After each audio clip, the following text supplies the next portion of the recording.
Hello, welcome to Susie on the sofa with Cass. I've now said it like that so many times that I'm going to have to say it like that every time because now I kind of like with the design. With Cass. It's like spirit fingers. Yeah. Spirit fingers. Cass is here. Woo! Anyway, this is an extension of Susie Unshaped where we're interviewing Cass about a boggle button life choice she made to sort of just blow everything up, which I have decided is not the right words, but right now we're going to use that. Throw out all the pieces in the air, let them land, sift through them and see which parts are important, which parts aren't.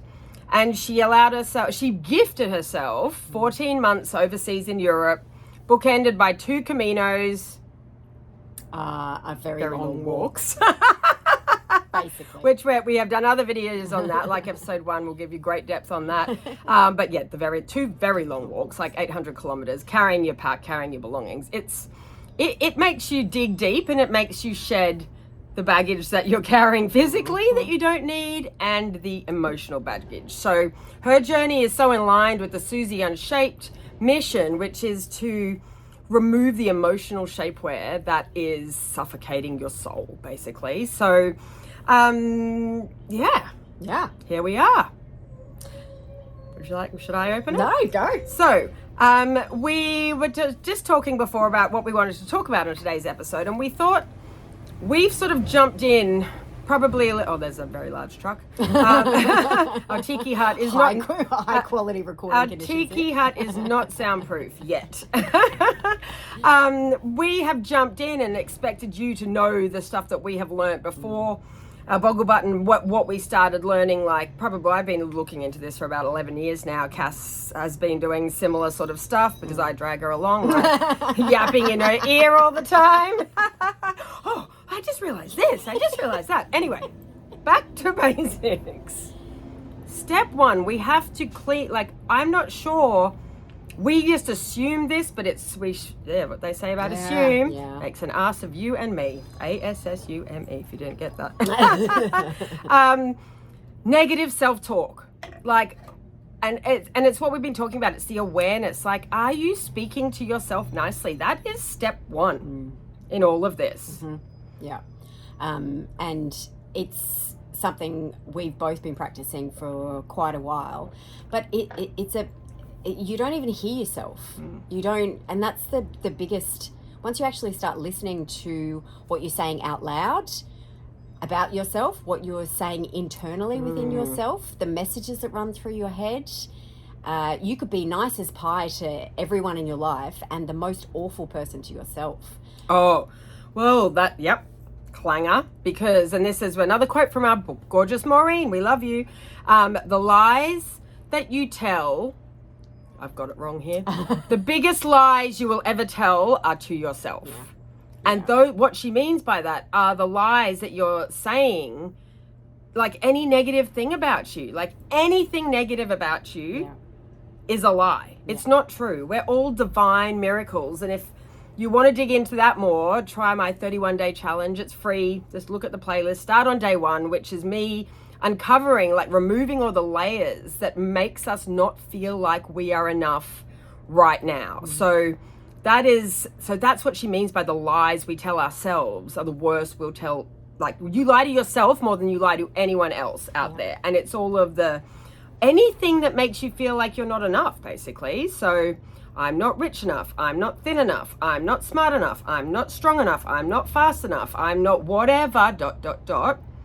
Enough is basically an unaligned belief system designed to keep you from remembering who you are, which is you are a miraculous creation of God, the universe, spirit, whatever you want to call it. It goes by many names. And I know that some people, and I did do a spiritually homeless episode, because for some people the word God just has an instant repellent. Yeah. Would you say? I would agree, yes. For whatever reason, the reason doesn't actually matter, but it's if someone says we are creations of God, people go, ugh.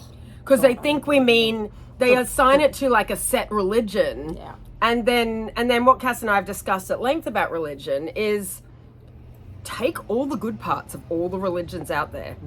And anything that wants to incite fear, control, make you feel bad about yourself, Guilt, shame. kick them out of bed. Yeah. Kick them out of bed. All the religions are brilliant. Only take the good stuff. Like, I'm being serious. I don't know, I might get 1,000 hate comments from this, but I am being dead serious that I believe in all religions, but I only believe in the parts where they tell you you're a miracle and they tell you that you're amazing, and the good parts of religions. Nothing, not the sin, not the guilt, not the shame. All of that is just designed to make you forget that you are made from the same magic that makes the entire cosmos. Like, you are made from the same magic that creates the sun and the stars and the moon and the waves and the birds and the beautiful flowers and all of the beauty in this world. That's your essence as well. So when you understand that, like, I think we probably did have to go into that a bit to understand why, if you say anything bad to yourself, you're lying to yourself, because it's just not who you are. So if you, like, I actually have my beautiful Auntie Sal, I love you so much. If you're watching this, hi, we love you. But she has a pattern of speaking negatively to herself. So whenever I see her, I catch her and I'll say, Sal, swear-ja. I say, swear-ja, swear-ja. And she goes, oh, because she can't even hear it. She can't hear herself saying it because it's become so automatic. And to this day, like, I've been doing this for 12 years and I still have to flip it in my mind. Like, if I say, like, something will happen and I'll think something negative and I will flip it now that I know that I'm a miraculous divine creation. And I'm like, well, that can't be true, because I know who I am. I know where I come from. The essence of my soul, my heart, my cells, my DNA is all infused with this divine creation energy. And that is why it's actually funny. If you do my whole challenge, by the end of it, it's nearly comical that you couldn't just love yourself completely and know, because you know who you are. But that's why I call it living from your heart in a 3D world, because the 3D world will whip you right back around. Like, even your massage. I went for a massage on the second Camino, I can't remember what town. And the intent was good. I was going there self-care, to have someone. And it's a luxury on the Camino. It is a luxury on the Camino, yes. Yeah. I'm not sure I met many other people that would treat themselves to a massage, but I knew that I wanted to have a proper day of rest, and that included a massage. And I went in with it, this is going to be amazing. I'm going in to receive care for my physical body and for my mental capacity to just have a break. And I asked the lady she asked if I wanted the massage soft or hard, and I said hard, because, my muscles are sore, and that's going to be the best thing for me. That's what you should do. I thought I should do, because that's what you do for sore muscles. You get a strong massage. And for the first half of the massage, I kept thinking, you should be enjoying this. You should be relaxing. This should be really good for your body. You should be. Why aren't you making the most of this? Your head was ruining the experience. And I caught myself about halfway through the massage, and I was like, and my brain literally went, stop. Stop. Enough. It's enough. You have gifted yourself this massage on the Camino. Just receive the care and enjoy it. It's not not a job. It's not a job. It's like self-care, check. You will on your to-do list, self-care, tick. Like, you've got that awareness of flipping. You had to flip that negative pattern in your head that was ruining the experience for you. So because I thought I should be. It was comical. Comical in real time. Stop. And then I promptly fell asleep. And I'm sure it was great. Don't know, she could have stopped massaging. So you remove the expectations around what it should be. And just allowed what it was to be what it was. And I wonder if any of you have ever had that. When you have these expectations about how something is going to go, does it ever go that way? Like, please, if it does, what did you do? Let us know. But it's not. It never goes the way that you like. It never does. Like, certain things can, but you always there's always going to be something that stuffs up and that you're going to have to adapt to and change, but it's changing your perspective on it. Yeah. And I think, and I do talk about this in the 31-day challenge, but changing your perspective is such an interesting concept because we've been taught so much duality. This is good, that is bad. Like a massage is good, but you still made it bad. I still made it bad. There is a split perspective on everything. And Neil Donald Walsh in Conversations with God does this brilliantly at showing you like the two facets of each side of something you think is good about how it can actually be bad, and something that we as society say is bad and how that can actually be good from a really like a much larger scale. Philosophical perspective. And it's brilliant. If you don't like reading, Spotify has the audiobook. It highly recommend. 11 out of 10 on that one. And not in overwhelm. And don't be put off by the Conversations with God. If if the word God triggers you, that's right. She's going to tell you a story. Yeah. So I was flying away from Brisbane. I can't remember where I was going. And Suze had loaned me, I'd not read Conversations with God, and she had loaned it to me, and I had the book with me on the plane. And luckily I had a spare seat next to me, and so I put the book down next to me, and the gentleman on the other side of the spare seat looked at it and went, "Oh, Conversations with God, are you religious?" And I was like, I hadn't read the book. I had no idea what the book is about. I don't know. I'm not sure. I'm just going to read this book and find out. Anyway, he then tried to recruit me to come and join his church. And after reading Conversations with God, it could not have been further from. I now want to find that man and say, please read this. Please read this. Please read this, and then let's have that. We'll redo that conversation. Because really, what the book is about, it's kind of what I unpacked in the 31-day challenge, which is that you are divine mirror. Like there is no punishment, there is no sin, there is no hell, there is no anything. Like why would and he goes through it really well. It's all this dialogue, and he explains it so much better that I can't even explain it anywhere close to how good he does it. And it's sort of like he even says, well, why was Hitler, what about Hitler? And I remember I opened up to that page, I just opened when I first got the book, I just cracked it to the Hitler page, how could Hitler be good? And I'm not going to say the answer, but just Google it. I'm sure that it's out there, because it's a brilliant explanation of it from a philosophical perspective.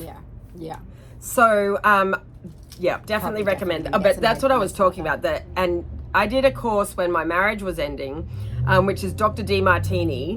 Can't even remember what the name of the course was, but Dr. DeMartini is again about balancing every perspective. And apparently, if we live too much in one and not enough in the other balance, that's when that's when we're out of alignment, and it does you feel out of sorts. Because, and I think if you think about self-righteousness and stuff like that, that's sort of like an unaligned belief system, because it's I'm right and you're wrong. But the point is that no one's right and no one's wrong, because there is no right and there is no wrong. And something you think is right can equally be argued for the wrong. And I remember DeMartini did an exercise on the last day, and it was someone who'd lost someone and that was grieving, really grieving for them. And he brought them up to the stage and he made them list out all the positives for the passing of that person. And it seems like a hard exercise to do, but when you dig in and you can find positives, even though you're in so much grief because of the sadness, he made this lady bring out so many positives, okay, what's another one? What's another one? Until he actually got her emotions about it more balanced around something that she was this is the worst thing ever. And he got her back into a more of a neutral zone. It's I can see the benefit, and doesn't mean you're not going to miss that person and that you don't love them and that you can't grieve them, but just showing how the neutrality of the of the event actually did exist when you look at it from other perspectives. So interesting. Did I digress a bit? We were just trying to say say bad things about yourself. We might have digressed. And I think we went very deep. We can come back. We can always pull back. I think I was trying to explain why they're not true. Yeah. Yes. Yeah. And Conversations with God will help with that belief, or the awareness that the way that you have always thought about yourself or thought about certain situations and the way that you see yourself, it doesn't necessarily mean that it's right. And that the just because you've always done something one way doesn't mean that it's right. Or that you've always spoken to yourself. Like, I am very guilty of speaking very harshly to myself. But it's not true, and you can undo it, but it takes conscious choice and awareness. Conscious choice. That's our, like, we are getting t-shirts, bumper stickers, conscious choice. Actually, it's a bit of that tongue twister. Conscious choice, yeah. Conscious choice. Cece, the Cece factory. CNC Music Factory. She knows things. But so, watch how you're speaking to you. Like, I still have to catch myself. It is not like we are programmed. We've had 40, like however long you've been here, and potentially other lifetimes of DNA stored within you. That with this, like, self-flagellation, this bashing yourself, bashing yourself up. But do you get a medal for that? No. There's no medals for making yourself feel bad about yourself? No, I'd be gold star. I'd have gold stars all over my chart.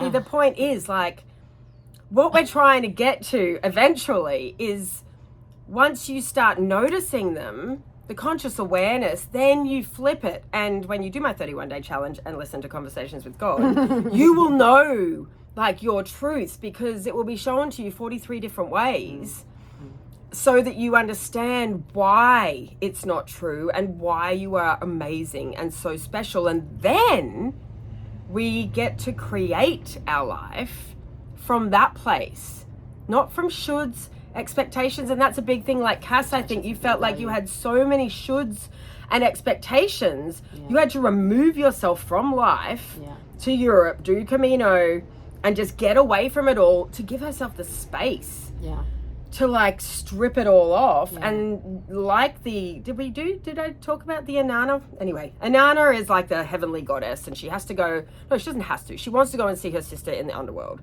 And to do it, she has to strip off all the titles, all the robes, or the jewels, or the crown. She goes in there naked and with nothing. She is no one. And that's what we need to do, is you need to strip back, like, what school did you go to? What degree do you have? Do you not have a degree? Like, are you a mum? Are you a daughter? Are you a sister? Are you a friend? Like, all of those, pull off all those layers, and then that bareness of you, that's what the Camino was doing. Well, it was forcing it on you. It strips you, it literally strips you bare. And I think I sent a message to beautiful dear friend Alice saying this thing is stripping me bare, and you can choose not to lean into it, but I leaned into it, and it was tough. It was really emotionally tough, because without all of those layers, who are you? That we've been taught to identify ourselves as. I remember when I did that with It Was Beautiful Moren. You'll hear about her a lot. She has taught us many things. We sat around in circle, in a women's circle, and we all spoke about our experiences with the Inanna process she had us do, and we listened on the ground, and she had drumming, and it was like a really beautiful spiritual process, or call it like peeling off the onion layers. And it got to me, and it was actually interesting because a lot of people hadn't understood the task. They still said, oh, yes, I'm a mother, or I'm a wife, or I'm going to be an amazing, and like it was so hard to identify, like, who are you if you don't have a single title? Your education doesn't matter. Like, if you're stripped off, and like your work title, like your work history, you won the colouring in competition in grade 3, like spelling bee. Take it all away, and then that's the place you build from. And I was like, I have no idea. Like, I have no idea who I am. And so I was like, if I wanted to start, like, I was like, I don't know who I am, but I know I love sunshine. I know I love the beach. I know I love, what do I love? I love music. I love looking at, like, the dapple when the sun comes through the trees, and you're like sitting under like the dappley sun in the shade on the grass under a tree. Like, it's like, that is how back to basics that we need to go to actually, then that's what we build on, and that will become a part of your magic toolbox. But really, your identity is none of the labels, like, none of it. You are none, like, and I think we've spent our whole lives, like, and striving for that achievement and so then it's a bit like, tourists that check off all the sites and they don't really, like, they're just like, hey, see, Big Ben, seen it, like, Tower of London, seen it, like, it's sort of like you go through the motions, but you're not living it. Yeah. It's like, the checklist. The beds haven't been done again today. And they won't be. And they won't be because there's no medal for making my daughter's beds every day. But that's the same sort of thing. Like, there's no medal for checking off the checklist. No. And we were watching this beautiful movie, is it A Slice of Heaven? The Kate Hudson? So. Yeah. And she gets a terminal illness diagnosis, cancer. And just watching how she then chooses to spend her last time on Earth, and I don't think it's this movie, but it's another movie where it was like, death is what makes life matter. Like, that imminent ending, which our human bodies, all of them will die. They're only designed to live for a certain amount of time. But I think they were saying, like, if you didn't have an end date, how much would you procrastinate? Like, how much of your bucket list would you get through? Like, your experience, like, that is the point. It makes the mortality real so that we can actually, like, live this human experience and get all of those things that we want to experience, like, do them all. And that's the point. It is. And back to stripping away all the titles and all the identities that you have, walking into Camino, you take all of those, you take them off, it is the perfect environment. Not everyone has to walk a Camino, but just the awareness that you could meet anyone on a particular day, and the first question is not, what do you do? Do you have kids? Where do you live? What school did you go to? I wouldn't. So the identities are like, you go in there identityless. With a much reduced identity, because you don't have your fancy car, you don't have your fancy jewelry, because who's taking jewelry on a pilgrimage? You're all there in the same boat with the essentials for what you need, and you make a decision, conscious or not, but you remove yourself from your life and your identity, and you become a pilgrim. And we are all pilgrims. And I wouldn't know what half of the people that I walked with did in their real life. I remember asking a woman on the most recent Camino, so what do you do she mentioned that she had to go back for work, and I said, so what do you do? And she looked at me like, why would you ask that? And she told me, and then but it's so interesting, because it's not a thing. It's not a thing. It's not a common thing. Yes, where are you from? What's your experience? Is this your first Camino? Why are you walking? How are your feet? Where are you stopping tonight? Do you want to walk for a while? Have you seen this lovely flower? Have you seen the house martin birds that build their nest underneath the eaves of a house? Like, they're the conversations you have, and it's never about. And kids and life comes up, but it's not the first question. I think in real life, you naturally go to, what do you do for a job? Where do you live? And you can make these judgments about people based on what they're wearing, what car they're driving, and you can kind of get these insights. People give you hints about what their life is like, but on Camino, that's gone from day one. You're all just a pilgrim with a backpack on your back. Yeah, so you strip it all and you put on the pilgrim identity. The pilgrim identity, yeah. But that also gets stripped away. Yes. Yeah. And you're just a person trying to survive. You're just one of the many ants marching along one by one. You're just a human trying to survive the experience. And make connections, yeah. Yes. Yeah. Where were we? We were on that death. Oh, yes. Because the point is that, and in my 31-day challenge, I bang on about this a lot. I'm just going to give you the abridged version. The point is, we came here into these human bodies, our souls came in to experience life as a human. And Cass and I watched this movie called The Host the other day, on Netflix. I think it's like 10 years old or something. It's not that new. But it was about an alien race that came in and sort of invaded they didn't have human bodies. And they were, I don't even know how they got in there. Anyway, they got into the humans and took over the bodies so that they could experience life as a human. And in it, they say all the other galaxies and all the other planets, there's no species that's form is as developed as a human to be able to feel the experience. Like, and this is also in, like, if you think of City of Angels, the movie, where Seth, he's the angel and he's fallen in, like, he's infatuated with Meg Ryan. She's a human and she's a doctor. And he doesn't realize that he can give up his angel wings and incarnate as a human. And he chooses to do that once he finds out he can. He loses all his angel powers, but he still remembers he was an angel. He does notice he's lost his powers, though. Just to be able to experience the feeling of her love is the major point. But there's also a very comical story about a pear, because he nearly gets caught when he's still an angel, and he says she's eating a pear, and he's like, what does that taste like? And she looks at him like, you don't know what a pear tastes like? Yeah. And he goes, I don't know what a pear tastes like to you. So then she describes it.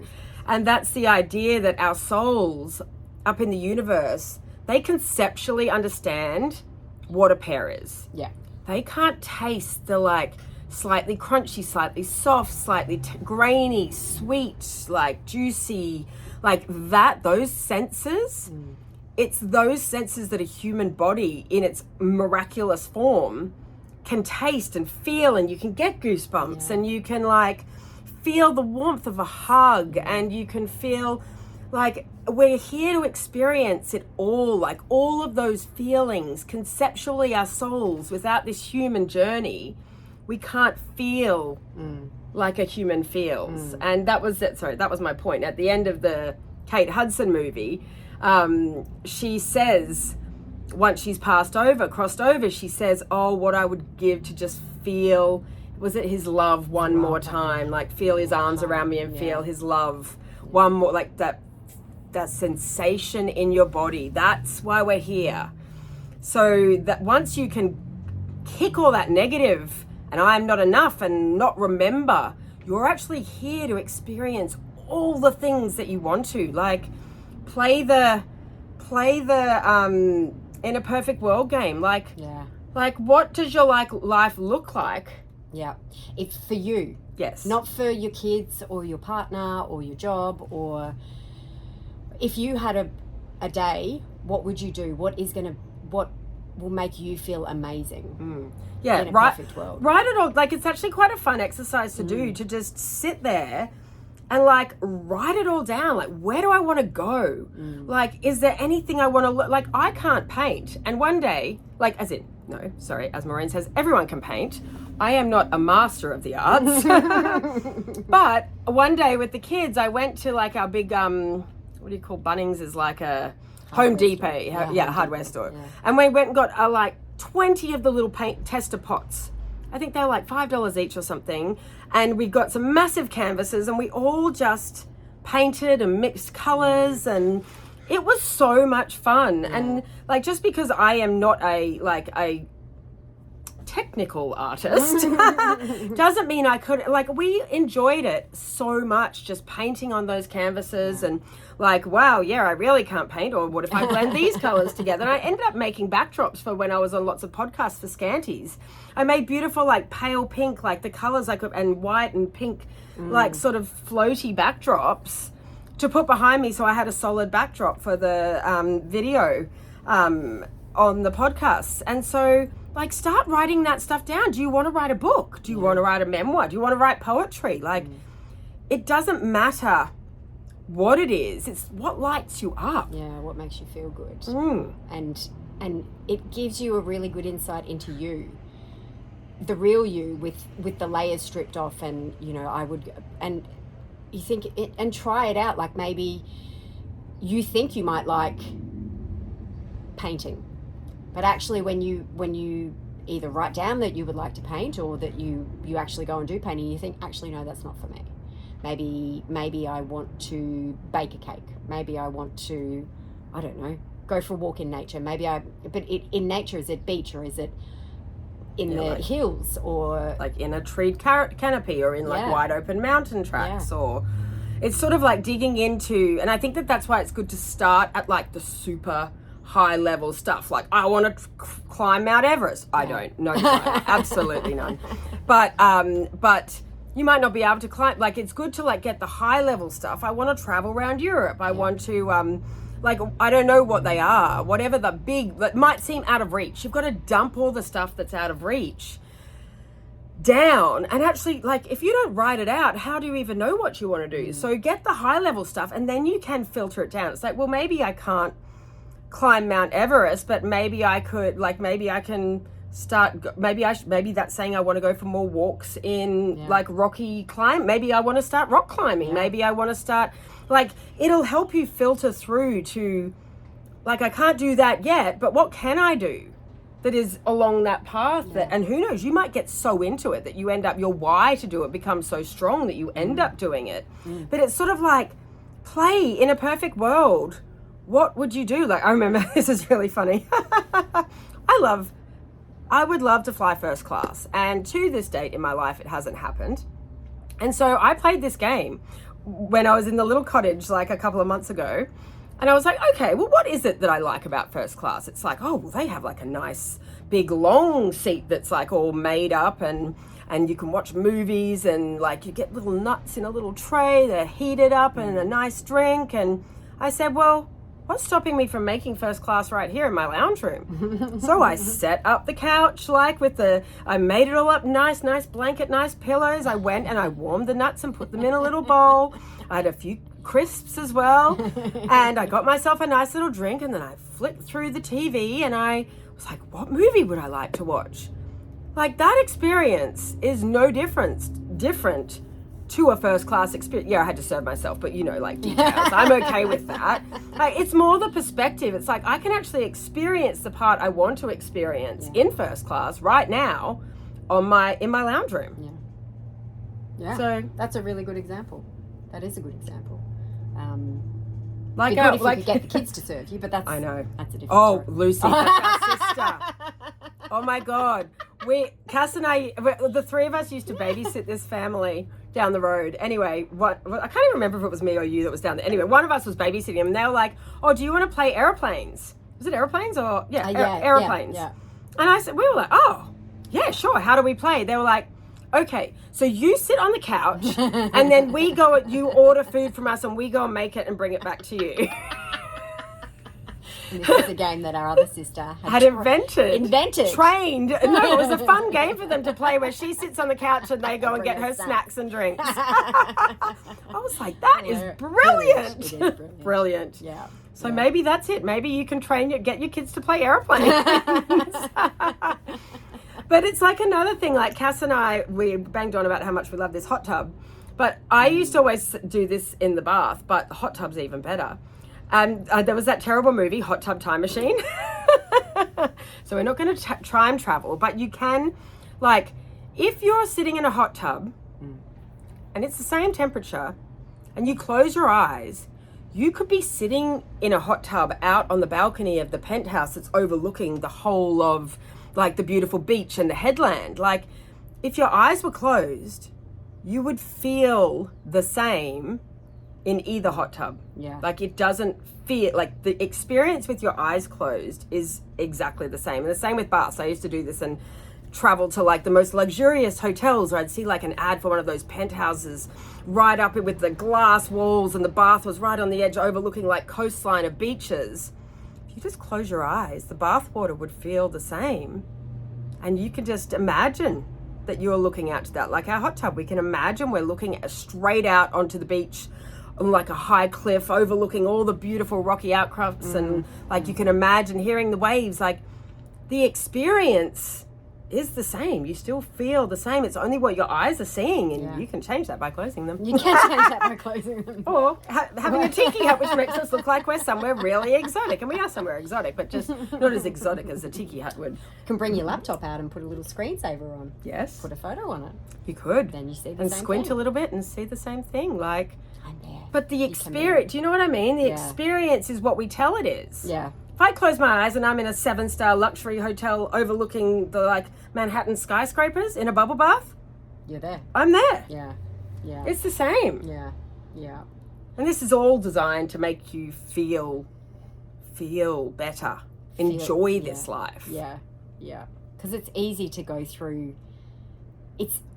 And we are conditioned to heavily conditioned to be so awful to ourselves and so negative and so mean, and it really takes effort, worth it. Like that is actually something that is worth time and investing in, is speaking to yourself kindly. But it's hard because we are heavily conditioned. It's a constant reminder. Maybe maybe you need to stick the post-it notes. If you go to scanties.co, I have heaps of affirmations that you can print out. Maybe you need to print them out and stick them up around the house. Yeah. Like if you need triggers you might need a physical trigger. Yeah. To remind yourself, sweater. The reason we're doing that is a video from my son when he was really little, and he was like making me a video, and he was like, I love you, mummy. No, I love you to the moon and back, mummy, darling, sweetheart, or something. And then the person videoing was like, what do you say to mummy? Sweetheart. He's like, and then he goes, sweetheart. It's very cute. Sweetheart. It is very cute. And I guess that it's having the awareness to listen to how you speak to yourself. Maybe recording yourself and that would feel scary. Like when I threw you on the spot, how scary were you? Like, hang on a second. I was like, I don't know what to say. And I'm like, but I got over that. But maybe if you're not sure how you speak to yourself, or you think maybe if you think you speak to yourself kindly, or you think you speak to yourself okay, or you're not negative towards yourself, record yourself. Or write down the thoughts that come into your head, because the thoughts are really hard to pick up in real time, because they're really deeply formed in your... And they get away from you very quickly. You've got to nip it in the bud really fast. Like, hang on a second, no. Right. And even you say, what about those two girls? What were they banging on about? That's not true. You say, that's not true. I'm a miracle and I'm amazing. Mantra. I'm a miracle and I'm amazing. Like Oh, well, the actual mantra, I think that the big spiritual philosophers they use is, I am who I am, and that is enough. It's like, you don't need to change anything, lose weight, get more money, any of those things. Like right now, I am who I am, which is amazing and a miracle. Yeah. And that is enough. Like it is enough. Yeah. And it's like... I'll be happy when I get that promotion. I'll be happy when I lose another 5 pounds. I'll be happy when I fit into my jeans from 10 years ago. I'll be happy when. I'll be content when. Anything when. When. If there's anything in the future, no. It's like, now. What can I do for myself? They agree. What can I do for myself? Red alert. To make me happy right now. Yeah. Like, what can I do? Can I close my eyes in a bathtub and pretend I'm can I gift myself the time to have a bath because I love baths? Yeah. And then close my eyes and pretend I'm there? Or can I make myself a nice cup of tea? And do I just need a bit of time and space for myself to even sit here and figure out what would make me happy? Yeah. Yeah. Because you might not know, and it might not be obvious. And I think these are not questions that we have been... conditioned to ask. No. We've been conditioned to ask, what do other people need? Or what's my next achievement or my goal? Or what's the next thing I need to do? But right now, I'll give you the hot tip. The cliff notes are right now, this present moment is the only thing that's real. Like the past doesn't exist. So if you're carrying any resentments, anger, all of those things, like how heavy is that backpack? Really bloody heavy. Like, really heavy. Do you need to like? What about if we just took it off and just took it off for a bit? Like, you can pick it back up if you want to, but take it off, or just imagine all the anger and the resentments and the bitterness, or all of those things that you carry. They don't exist because the past is not real. It's not real. It's gone. It's not there. Yeah. The only real thing is right now. And now. And now. Yeah. And now. And that's why you know how they always say manifest your reality. You get to choose each moment. Each moment is literally like the old films where it was like a still shot and a still shot, a still shot, a still, like each moment is the only thing that's real. Yeah. Like that's it. The future doesn't exist and the present doesn't exist. Right now is the only time that you're ever going to experience. And that it's such a, like when you understand that concept, you realize how much, and I'm absolutely guilty of this, how much of my time is spent thinking about things that have happened in the past or pre-planning future conversations that are never going to happen. And worrying about future conversations that are never going to happen, or worrying about something that's happened in the past, or regretting something that's happened in the past. Yeah, or, it's like, done. It's like you can't. Is it Lion King where he's like, he hits him in the head with the thing when he's, that's the past, that's gone. It's not real or something. He does, you know, the monkey. Yeah, Rafiki? Yeah, the monkey hits him in the head because I think Simba's feeling bad because he had his dad killed. Well, he didn't. Mufasa did, but we will talk a lot about movies because I love to use movie references. Like the past is gone. Like there's nothing you can do about it. Yeah. All you can do is consciously choose how your now moment in this present moment is going to go. Yeah. Yeah. And once you again, awareness, consciously thinking about this now moment being the only moment, and you'll catch yourself thinking into the future or into the past, and I started laughing at myself. I was like, oh, there we go again. Oh, you're running away with oh, you are like 3 steps ahead. No, we'll come back to now. It was laughable, absolutely laughable. That doesn't mean you can't plan for the future. No, but it means you're choosing it from your now self. Does your now self feel like that, like trip? Well, I'm a very very happy clicker on book trip, but like make the decision from the now you. Will that make me happy?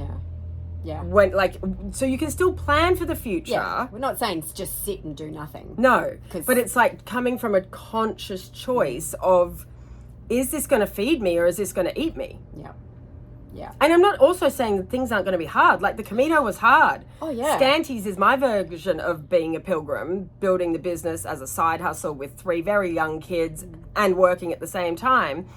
That was my Camino. My why had to be so strong. Like it was hard as anything. Same with you. Yeah. But my why was so strong.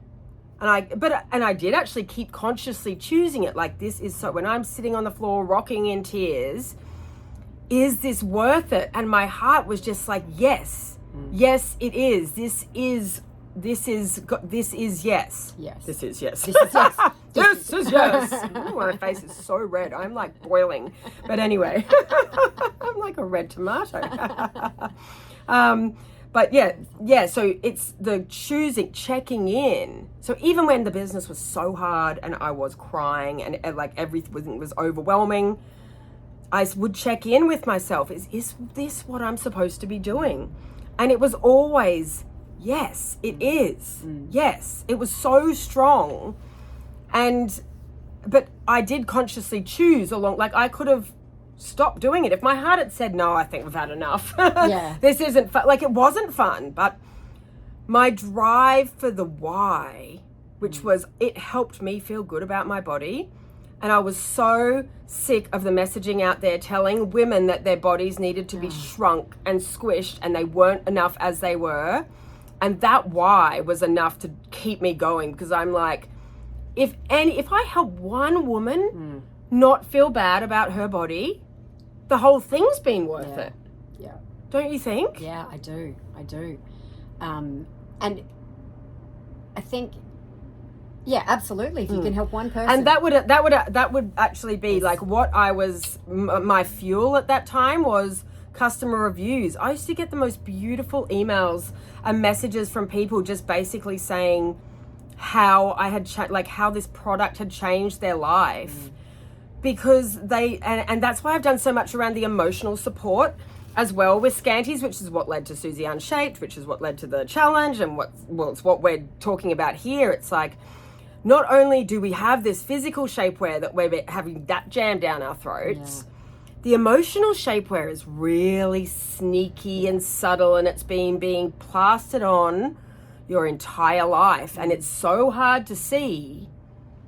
And that's what drives me now, is this like talking about emotional shapewear, which is basically just anything that doesn't make you feel like you're enough, that doesn't make you feel like you're worthy. See, the worthiness to receive it in the first place, that's where, like, that's the part we need to get first. It's like, you're worthy because you are. Yeah. Like, you are here right now in this moment listening to us, therefore you are worthy. Yeah. Every single one. Stop. Full stop. Full stop. End of Every story. single. Not worthy when you've blah blah. Not worthy when you've blah blah. Now. You are worthy of love. And I think that, and I know they say in dating, like, if you don't love yourself, there is no way that anyone else can love you. Like, if you can't receive the love from yourself first, just hang up your boots. Like, it's an inward job. You can chase and chase and chase and chase. Yeah. You are always going to eventually end up feeling that hollow, like, well, I'm not really feeling that much better. Like, you get the love bubble at the beginning and stuff, but then fast forward, there's usually like a 3-month mark when the love bubble dies, and then what people break up at the 3-month mark and the 2-year mark, it seems to be. And I think it's because it takes that long to realize you're still left with you. Yeah. Do you know what I mean? And that they might have plugged a hole or filled a need or a desire, and but at the end of the day, you still have you. Yep. That is one constant you will always It's all have. an inner journey. Yeah. Everything is inside, Yeah. and only once you realize you're worthy and accept it and constantly remind yourself that you are worthy, that's when you give yourself the space to start creating the amazing life. Because once you're worthy of that self-care. Like, you're worthy of doing things that bring you joy, even when, like, the old conditioning might make you feel guilty or like shameful or like any of those emotions that the old conditioning brings up. That's the stuff we're trying to remove, and then you get to consciously choose a life that brings you joy. As I said, it's not necessarily going to all be easy, and it's not going to be easy, and we're not preaching Pollyanna. No, definitely not. Like, all. Scanties was hard, the Camino was hard. Life is hard, but it's you consciously choosing, staying true to you and your why and your inner voice and your heart, which we're peeling the layers off so we can hear it more loudly. And then you will get faster at it. Like, you'll get faster at, once you know that you're worthy, at any point in time, you are worthy. Like, that's it, full stop. Full stop. There is no ifs, parentheses. no, There's no clauses. not That's worthy when. No, right now. Some of you might just need to turn us off and just go and have a little nap. Do you know what I mean? Like, go and have a little nap, or go and just push your to-do list to the side. Leave the tidying, the folding, the washing, the dishwasher. All the things screaming at you. All the things screaming at you. So, like, oh, I'll have a rest once I've done that. Just today, this is your permission. We are writing you the permission slip, giving it to you to just spend the next hour doing something that brings you joy. Yeah. Like, if you're in the middle of a work day or whatever, like, if you can't right now, put it in your phone. This is my permission slip in through the phone to do something for an hour, just for your own, like, to make yourself feel good. That's it. That's what self-care is. Yeah. It doesn't need to be a fancy spa or a massage or a shopping spree or a holiday or... It's giving yourself the time with the only purpose of making yourself feel good. Yeah. And knowing that you are worthy and deserving. And also not doing the massage thing. Don't do the massage thing. Don't should your way through it. That's the other thing, though. But, like, if you can take the time, and this is what I did in the massage, is that I took the time, I gave myself the space, I gifted myself something that I knew would be good for me, but then I felt guilty about it. Not guilt. Maybe guilt's not the right word, but you could. When you take the time with your permission slip to sit in a bath or listen to some music or go for a walk or get into the kitchen, whatever it is, notice if you feel guilty. about taking the time. Well, you will feel guilty. You will feel guilty. If you're not used to doing this, we can nearly guarantee You will feel guilty. you're going to feel guilty. Yeah. And so then you feel like you should be doing something else. Yeah, ask yourself, why do I feel guilty? Yeah. Why? Yeah. And that's where the patterns and the programming will come up. Yeah. Why? Like Anna in bed, not going swimming training. she's going to drink too many cappuccinos and she's going to get enormous like a whale, and then nobody's going to like her, and then she will be kicked out of the herd and die. Yeah. That probably doesn't make a lot of sense, but it was on one of our other videos. But it's like these irrational thought processes. Yeah. And I needed to say to her, I'm going to give you the cliff notes. That doesn't happen. Yeah. Like, you cannot swim for a month and have a cappuccino in bed every morning, and that's still not going to happen. Yeah. Yeah. Like, it's in irrational fear and the guilt and even the shame to stay in bed to sleep in, which she is sick. She's like, she needs the rest and drink cappuccino. Like, absolutely stay in bed and drink the cappuccino if that's going to bring you joy for the morning. Like, absolutely do it. Here, that's just like whatever. I'll bring you the cappuccino. I'll bring you the cappuccino. Yeah. Do you know what I mean? That's what I said. Don't be ridiculous. Like, it's that balance between the guilt. I should be doing something. Yeah. And that the guilt will be there for sure. It's like, no, you shouldn't. Your sole job for that hour is to kick that guilt out of bed. Yes. Kick the shoulds out of the bed. And they're like, this is for me. And the reason it's for me is because I know I am worthy. Because the two girls on the sofa just told us.